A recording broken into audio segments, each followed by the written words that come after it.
کچھوا اور خرگوش۔ ایک دفعہ کچھوا اور خرگوش کی دوستی ہو گئی۔ دونوں ایک ساتھ کھیلتے گھومتے پھرتے۔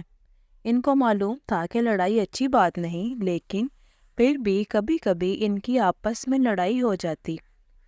ہوتا یوں کہ دونوں راستے میں جا رہے ہوتے تو خرگوش تیز چلنے کی وجہ سے آگے نکل جاتا اور کچھوا اپنے بھاری جسم کی وجہ سے تیز نہ چل سکتا اور پیچھے رہ جاتا، جس پر خرگوش اس کا مذاق اڑاتا۔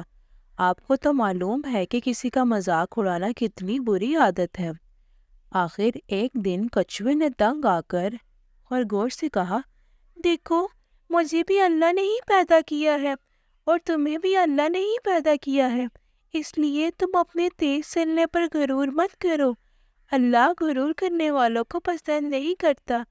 اگر تم کو اپنے تیز چلنے پر غرور ہے تو آؤ ہم دونوں مقابلہ کرتے ہیں۔ خرگوش بھی مقابلے کے لیے تیار ہو گیا۔ مقابلہ شروع ہوتے ہی خرگوش تیزی سے آگے کی طرف بھاگا۔ کافی دور نکل جانے کے بعد اس نے سوچا کہ کچھوا تو بہت دیر کے بعد یہاں پہنچے گا، جب تک میں کچھ دیر آرام کر لوں۔ یہ سوچ کر وہ ایک درخت کے نیچے سو گیا۔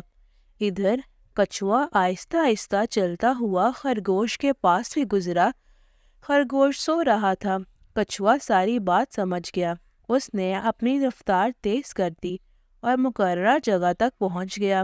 اب خرگوش اپنی نیند سے بیدار ہوا اور بھاگتا ہوا مقررہ جگہ تک جا پہنچا، جہاں کچھوا پہلے سے ہی موجود تھا۔ خرگوش کو بہت شرمندگی ہوئی اور اس نے غرور کرنے سے توبہ کر لی اور کچھوے سے معافی مانگی۔ کچھوے نے بھی اس کو معاف کر دیا۔